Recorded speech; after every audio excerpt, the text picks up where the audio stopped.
ప్రభు భక్తులందరూ మెదక్ చర్చ్ ప్రాంగణంలో merry Christmas పండుగను నిర్వహించుకోవడానికి విచ్చేసి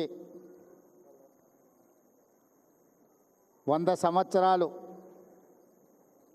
ఈ మెదక్ చర్చ్ నిర్మాణం, ఈ దేవాలయ నిర్మాణం జరిగిన కార్యక్రమాన్ని అద్భుతంగా నిర్వాహకులు నిర్వహించిన ఈ కార్యక్రమంలో కాంగ్రెస్ పార్టీ తెలంగాణ అధ్యక్షులు, సహచర మంత్రివర్గ సభ్యులు, పార్లమెంట్ సభ్యులు, శాసనమండలి సభ్యులు, శాసనసభ్యులు, మత ప్రవక్తలు, ప్రభు భక్తులందరూ కూడా వేలాదిగా ఇక్కడికి తరలి వచ్చి ఈ శుభకార్యంలో పాల్గొన్న ప్రతి ఒక్కరికి క్రిస్మస్ శుభాకాంక్షలు నేను తెలియజేస్తున్నా. మీ అందరికీ, భక్తులందరికీ.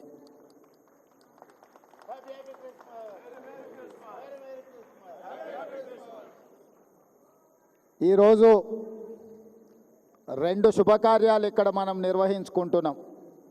ఒకటి, 100 సంవత్సరాల క్రితం ఆనాడు వచ్చిన కరువు కాటకాలను నిర్మూలించడానికి ప్రజలు ఆకలితో అలమటిస్తున్నప్పుడు పనికి ఆహార పథకం ఆనాడు ప్రభు మందిర నిర్మాణంలో భాగస్వాములైన ప్రజలందరికీ భోజనం పెట్టాలని ఒక గొప్ప ఆలోచన, వారికి పని కల్పించాలన్న ఆలోచనతో ఈ గొప్ప దేవాలయాన్ని నిర్మించడం జరిగింది.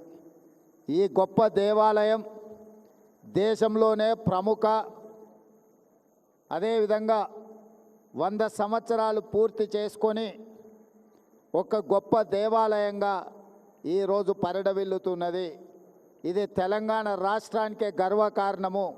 ఈరోజు దేశంలోనే గొప్ప చర్చుగా మన మెదక్ చర్చు కీర్తింపబడుతున్నది అని అంటే 100 సంవత్సరాల నుంచి భక్తులు దీన్ని అద్భుతంగా నిర్వహించడం వల్ల ఈరోజు దేశ స్థాయిలోనే మనకు గుర్తింపు వచ్చింది.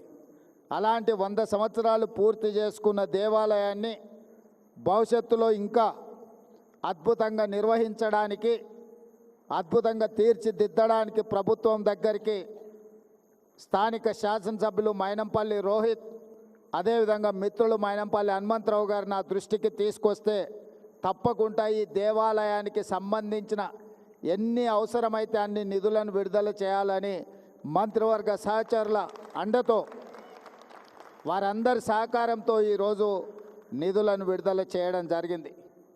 ఈ చర్చికి నాకు గొప్ప సంబంధము, అనుబంధం ఉన్నది. నేను పిసిసి అధ్యక్షుడిగా ఉన్నప్పుడు ఇక్కడికి పర్యటన చేసి ఇక్కడ దర్శించుకొని ఆనాడు నేను స్పష్టంగా చెప్పెళ్ళిన భక్తులకు, మళ్ళీ వచ్చే సంవత్సరం ముఖ్యమంత్రి హోదాలో ఈ చర్చకు తప్పకుండా వస్తాను,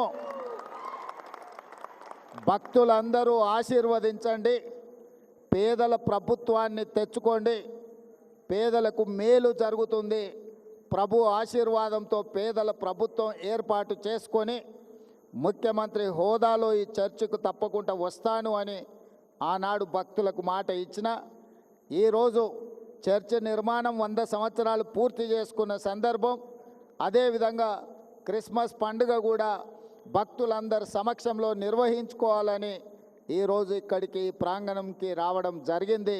చాలా సంతోషదాయకమైన పండగ. మీ అందరినీ కలిసినందుకు నాకు చాలా సంతోషం కలిగింది. నా సూచన, నా విజ్ఞప్తి, పేదల ప్రభుత్వం ఉన్నప్పుడే రైతులకు ఉచిత కరెంటు కానీ, ఈరోజు ఇందిరమ్మ ఇండ్లు ఏవైతే మనం నిర్మిస్తున్నామో అవి ప్రధానంగా దళిత క్రైస్తవులకే అత్యధికంగా ఇవ్వడానికి రాష్ట్ర ప్రభుత్వం ప్రయత్నం చేస్తున్నది. దళితులకు, గిరిజనులకు, దళిత క్రైస్తవులకు, గిరిజన క్రైస్తవులకు అత్యధికంగా లబ్ధి చేకూరుతుంది.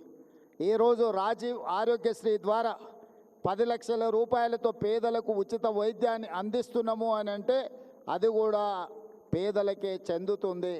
200 యూనిట్లు ఉచిత కరెంట్ ఈరోజు రాష్ట్ర ప్రభుత్వం అందిస్తున్నది అని అంటే ఇది కూడా పేదలకే చెందుతుంది. రూపాయల పంట బోనస్ వరి పండించిన వాళ్లకు ఈ ప్రభుత్వం ఇస్తున్నది అంటే ఇది కర్షకులకు వారికి చెందుతుంది. 21,000 కోట్ల రూపాయల రైతు రుణమాఫీ చేసినామంటే పేద రైతులకే ఈరోజు ఆ రుణమాఫీ అందింది. ఇలా సంక్షేమ పథకాలు, ఫీజు రియంబర్స్మెంట్. ఈరోజు నేను ఒక మాట స్పష్టంగా చెప్పదలుచుకున్నా. ఆనాడు క్రిస్టియన్ మిషనరీస్ ఏదైతే ఎడ్యుకేషన్, హెల్త్ పట్ల ప్రత్యేకమైన శ్రద్ధ చూపించి పేదలకు ఏ దిక్కు లేని వాడికి ప్రభువే దిక్కు అని ఆనాడు గొప్పగా విద్యను అందించి, వైద్య సేవలను అందించి, సేవ అంటే ఇలా ఉండాలి అని ఈ సంస్థలు చూపించిన బాటలోనే ఈనాడు మా ప్రభుత్వం ఫీజు రియంబర్స్మెంట్ కానీ లేకపోతే రాజీవ్ ఆరోగ్యశ్రీ హెల్త్ పథకం కానీ తీసుకొచ్చినాయి అంటే వీటికి పునాదులు ఆనాడే పడ్డాయి. అదేవిధంగా ఈ మెదక్ చర్చ్ నిర్మాణం, పనికి ఆహార పథకం, కరువు వచ్చినప్పుడు తినడానికి ప్రజలు అలమటిస్తున్నప్పుడు ఆనాడు ప్రముఖులు ప్రజలని కాపాడడానికి వాళ్లకు భోజనం పెట్టి వాళ్లకు పని కల్పించి ఈ చర్చ్ నిర్మాణం జరిగింది. ఈరోజు ఉన్న ఉపాధి హామీ పథకానికి స్ఫూర్తి ఈ చర్చ్ 100 సంవత్సరాల క్రితం నిర్మించినప్పుడు ఏ విధానాన్ని అవలంబించిందో కాంగ్రెస్ పార్టీ అధికారంలోకి వచ్చిన తర్వాత ప్రవేశపెట్టిన ఉపాధి హామీ పథకం, పనికి ఆహార పథకమే. ఇవన్నీ మంచి కార్యక్రమాలు, సంక్షేమ పథకాలు రాష్ట్రం అభివృద్ధి పదం వైపు నడిపించడానికి ఆ ప్రభువు నుండి, భక్తుల నుండి సంపూర్ణమైన ఆశీర్వాదం నా మంత్రివర్గం కోరుకుంటుంది. మీ అందరి ఆశీర్వాదం ఉండాలి. ఈ ప్రభుత్వం 10 కాలాల పాటు వర్ధిల్లాలి. పేదల సంక్షేమ పథకాలు ఇచ్చిన మాట ప్రకారం అమలు చేస్తూ మన రాష్ట్రాన్ని అభివృద్ధి పదం వైపు నడిపించడానికి మీ అందరి సహకారం ఉండాలి. మెదక్ జిల్లా అభివృద్ధి విషయంలో, ఈ ప్రాంత అభివృద్ధి విషయంలో ప్రభుత్వం చిత్తశుద్ధితో ముందుకు వెళ్తుంది. ఈ జిల్లాకు సంబంధించి ఏ విషయాలు ఉన్నా పెద్దలు దామోదర్ రాజనరసింహ గారు, అదేవిధంగా ఇన్ఛార్జ్ మంత్రివర్యులు కొండా సురేఖ గారు మీకు అందుబాటులో ఉంటారు. తప్పకుండా ఏ అవసరం ఉన్నా కూడా ఈ ప్రభుత్వము ప్రజల యొక్క అవసరాలు తీరుస్తుందని తెలియజేస్తూ మళ్ళీ ఒక్కసారి హ్యాపీ క్రిస్మస్ శుభాకాంక్షలు మీ అందరికీ తెలియజేస్తూ సెలవు తీసుకుంటున్నాను.